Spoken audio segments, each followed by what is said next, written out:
Good morning, students. Today we are going to discuss comparing quantities, the topic percentage. I know I have taught you this in class 7 and in the previous class. But as you have asked me many doubts during the live doubt clearance session, I thought I will take it and revise it again. So, we'll discuss extra word problems here. A certain school has 120 teachers. If this constitutes 30% of its workforce, find the number of employees in the school. So let us learn the question first. Here we are talking about 120 teachers. So students, in a school we have teaching staff and non-teaching staff. Okay. Here in this particular school, we have 120 teaching staff and that comprises 30% of its total staff. So what is the percentage of the non-teaching staff? You know? Yes, it is 100 minus 30. That is 70% is non-teaching staff and 30% is teaching staff. Now, what is your question? Find the number of employees in the school. So, you have to find the total number of staff in the school. So, let us write the data given in the question. Number of teachers is equal to 120. Then, what is the next data given? 30% of the total employees is the teachers. That is, percentage of teachers is 30% of total employees. That means 30% of total employees is equal to 120. 30% of total employees is equal to 120. Students, I have told you the concept of percentage and the number is entirely different. So that is clear in this question. What is the number of teachers? It is 120 teachers. What is the percentage of teachers? It is 30%. So the number of teachers is 120 and percentage of teachers is 30%. So 30% of the total employees is equal to 120. So how will you find total employees? You know 30% means 30 by 100 into, of means into. That is total employees, you don't know, so you'll write it as total employees. 30 by 100 into total employees is equal to 120. So total employees is equal to 120 into 100 by 30. So you have 400 employees. 400 employees. So I think you are clear with the concept. Let's see the next question. Out of 15,000 voters in a constituency, 60% voted. Find the percentage of voters who did not vote. Can you now find how many actually did not vote? So here you are given the total number of voters. What is the total number of voters? 15,000. What is the percentage of voters that voted? It is given as 60%. So, out of the total percentage, what is the total percentage, children? It is always taken as 100%. Out of 100%, only 60% voted. So, what is the percentage of voters who did not vote? It is 100 minus 60. That is 40% of the voters did not vote. Okay. Now, that is the percentage of voters who did not vote. Now, how will you find the number of voters who did not vote?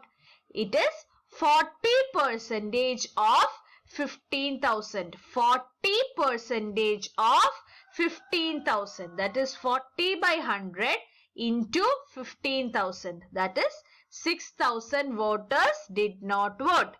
So, always take the total percentage as 100%. Total number of voters depend on your question. The only information you know is the total percentage is always 100%. Here 60% voted. So the percentage of voters who did not vote is 100 minus 60, that is 40. Students, without making a thorough knowledge of the percentage concept, you cannot move forward to learn profit and loss, sales and discount, and simple interest. So be thorough with the concept of percentage. Let's see the next one. The next concept is about profit and loss. Students, usually I teach the students comparing like percentage and profit and loss. Here these type of values you have learnt in the previous class, that is original value, final value, percentage increase, percentage decrease. We will compare the same with profit and loss. In profit and loss questions, wherever original value comes, here in this type of question, the word will be cost price. Okay. In the percentage question, we had a final value. Final value, new salary, all those things we had. When you come to profit and loss questions, the word will be replaced by selling price. Here, percent increase was there. That is, you remember we did 100 plus some number, isn't it? The same thing happens when you get the question from profit. Okay. Next is percent decrease. We did 100 minus and particular number, isn't it? The same thing happens when loss or discount comes. So, I have given you a question to just compare it. Find the increased value if 150 is increased by 30%. We did 100 plus 30 because it is increase. So, 130 into 150 by 100. The same question, how can you write in profit and loss concept? Find the selling price if cost price is 150 and profit percentage is 30%. The same method. See, the procedure is same, but the question is a little bit different. So, compare and study. Percent increases, profit. Percent decreases, loss or discount. So, in today's session, we will go with profit problems. Okay, children? A shopkeeper buys 80 articles for rupees 2,400 and sells them for a profit of 16%. Find the selling price of one article. Here, the question is to find the selling price, that is final value. Okay. Now, 80 articles for 2,400. Cost price of 80 articles is 2,400. So, how will you find the cost price of one article? It is 2,400 by 80. 2,400 by 80. That is rupees 30. Here, what percentage is given? Profit percentage is given, isn't it? Profit percentage. What is profit percentage? It is percentage increased.